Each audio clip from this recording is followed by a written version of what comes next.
প্রিয় দর্শক, আপনি কি কখনো স্বপ্নে সাপ দেখেছেন? জানেন কি স্বপ্নে সাপ দেখার ব্যাখ্যা শুভ নাকি অশুভ?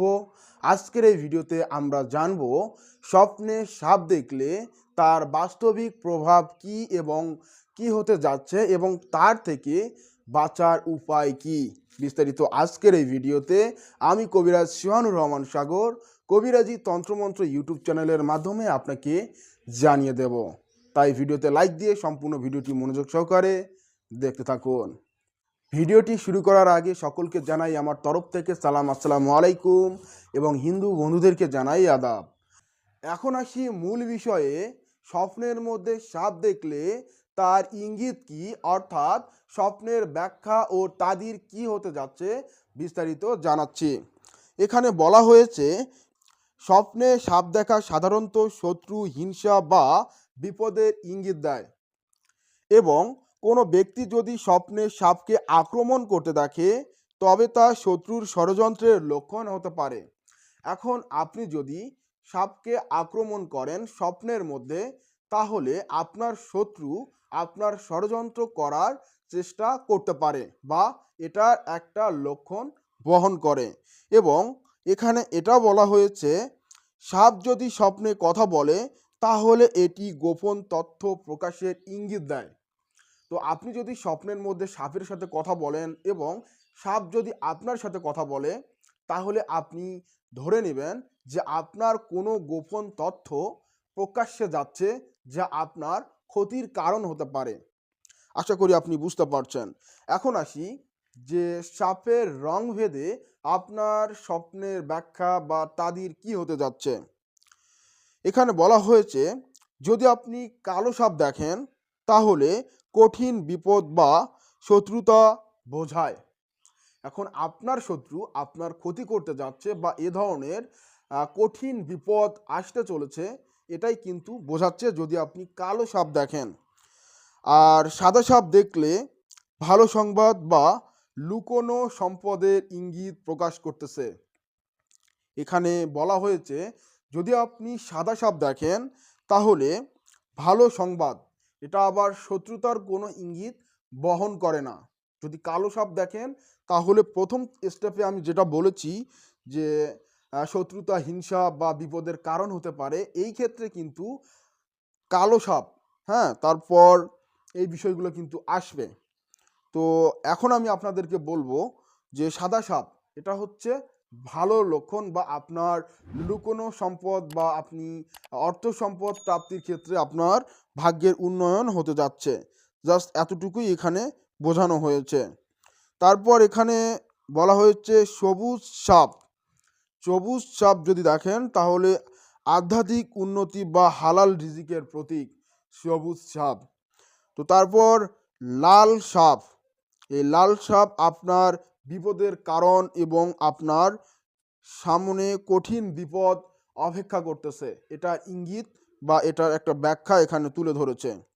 তো আমরা বুঝলাম সাদা সাপ এবং সবুজ সাপ দেখলে আমাদের তেমন কোনো ভয় পাওয়ার কিছু নাই। আর যদি আমরা কালো সাপ এবং লাল সাপ দেখি তাহলে আমরা ধরে নেব যে আমাদের শত্রু আমাদের সাথে চক্রান্ত করার পরিকল্পনা করতেছে বা আমাদেরকে নিয়ে মানে একটা গভীর পরিকল্পনা করতেছে, যা আপনাকে বা আমাকে বিপদে ফেলার একটা মানে কৌশল আর কি। তো এটা আপনাকে ধরে নিতে হবে।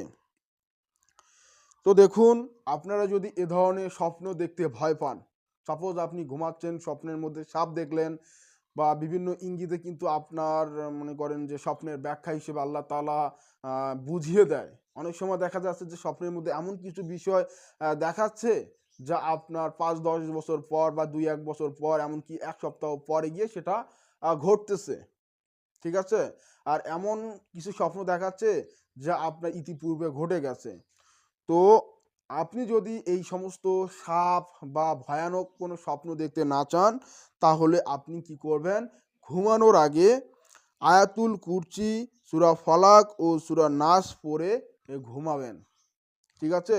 তাহলে আর আপনার এ ধরনের স্বপ্নের মানে মুখাপেক্ষী হতে হবে না। আর অনেকেই স্বপ্ন দেখে কিন্তু ভয় পায়, যা তার স্বাভাবিক ক্ষেত্রে মানে আতঙ্কের কারণ বা তার উপর এটার প্রভাব পড়লে দেখা যাচ্ছে যে সে মানসিক সমস্যার সম্মুখীন হয়। তো এর জন্য আমরা কি করব, আয়াতুল কুরসি এটা আমাদের জানা প্রত্যেকেরই রয়েছে। যারা জানি না তারা আমরা কুরআন থেকে সূরা আল বাকারার 255 নং আয়াত আয়াতুল কুরসি আমরা মুখস্থ করব। আর আপনার যদি ছোট বাচ্চা হয়, মানে একদম ছোট বাচ্চা, সেই ছোট বাচ্চার শরীরে আপনি ফু দিবেন 3 বার পাঠ করে। ঠিক আছে? সূরা আ আ ফালাক, সূরা নাস, তারপর সূরা ইখলাস, আয়াতুল কুরসি এগুলো পাঠ করে ফু দেবেন। এখন আপনি যদি স্বপ্নের মধ্যে ভয় পেয়ে থাকেন বা স্বপ্নের মধ্যে যদি এ ধরনের ভৌতিক বা ক্ষতিকারক কোনো বিষয় দেখেন, হ্যাঁ? তাহলে আপনি একটি দোয়া পাঠ করবেন। দোয়াটি আপনাদের সবার উদ্দেশ্যে স্ক্রিনের মধ্যে পিন করে দিলাম। এই দোয়াটি আপনারা পাঠ করবেন। আল্লাহুম্মা ইন্নী আউযু বিকা মিন শাররি হাজা আল্লাহ হুলমি ওয়া শাররি মা ফিহি। এর বাংলা অর্থ হলো, হে আল্লাহ, আমি আপনার কাছে আশ্রয় চাই এই স্বপ্নের অনিষ্ট থেকে এবং এতে যা কিছু মন্দ রয়েছে তা থেকে। এভাবে আপনি এই দোয়াটি বেশি বেশি পাঠ করবেন। যদি স্বপ্নের মধ্যে সাপ বা ভয়ানক কিছু দেখেন বা সেই স্বপ্নের ব্যাখ্যা যদি আপনার ক্ষতির কারণ হয়, সেক্ষেত্রে আপনারা এই দোয়াটি বেশি বেশি পাঠ করবেন, যাতে আপনি ভয়ানক কোনো স্বপ্ন না দেখেন। সেজন্য আয়াতুল কুরসি এবং সূরা নাস, সূরা ফালাক বেশি বেশি করে পাঠ করবেন এবং ছোট বাচ্চাদের উপর এই দোয়া এবং এই সূরাগুলি পাঠ করে ফু দিলে তাহলে আর এই স্বপ্নের ভয়ঙ্কর স্বপ্নের মুখাপেক্ষী হতে হবে না। যাই হোক, আজকের এই ভিডিওতে আপনাদেরকে আমি সাপ স্বপ্নে দেখলে কি হয় এটার সংক্ষিপ্ত একটি ব্যাখ্যার মাধ্যমে বুঝিয়ে দিলাম। এখন থেকে আমরা প্রতি সপ্তাহে শুক্রবার স্বপ্নের ব্যাখ্যা এবং জ্যোতিষশাস্ত্রের রাশি নির্ণয় পদ্ধতি বা ভাগ্যরেখা সম্পর্কে আরও বিস্তারিত জানব। আপনারা দেখতে পাচ্ছেন এখানে এক বই আছে। তো এরকম আরও অনেকগুলি বই আছে এখানে দেখতে পাচ্ছেন, বা আরও ওখানে আছে। তো সেই বইগুলোর মধ্যে বড় বড় পণ্ডিত এবং গুণী ব্যক্তিরা কি বিষয়ে ব্যাখ্যা করেছে সেটি কিন্তু আপনাদের সাথে শেয়ার করব, যাতে আপনারা আরও বিস্তারিত বিষয় জানতে পারেন এবং অবগত হতে পারেন। নিজের সাবধানতা এবং নিজেকে সতর্কতা রাখা অতি উত্তম। সেজন্য আমরা এই বিষয়গুলি নিয়ে আলোচনা করব এবং যাতে আপনারা জানতে পারেন, বুঝতে পারেন এবং শিখতে পারেন। তাই আমাদের এই চ্যানেলটি সাবস্ক্রাইব করবেন, সাথেই থাকবেন। দেখা হচ্ছে পরবর্তী ভিডিওতে। ভালো থাকুন, সুস্থ থাকুন। খোদা হাফেজ। আসসালামু আলাইকুম ওয়া রাহমাতুল্লাহি ওয়া বারাকাতুহু।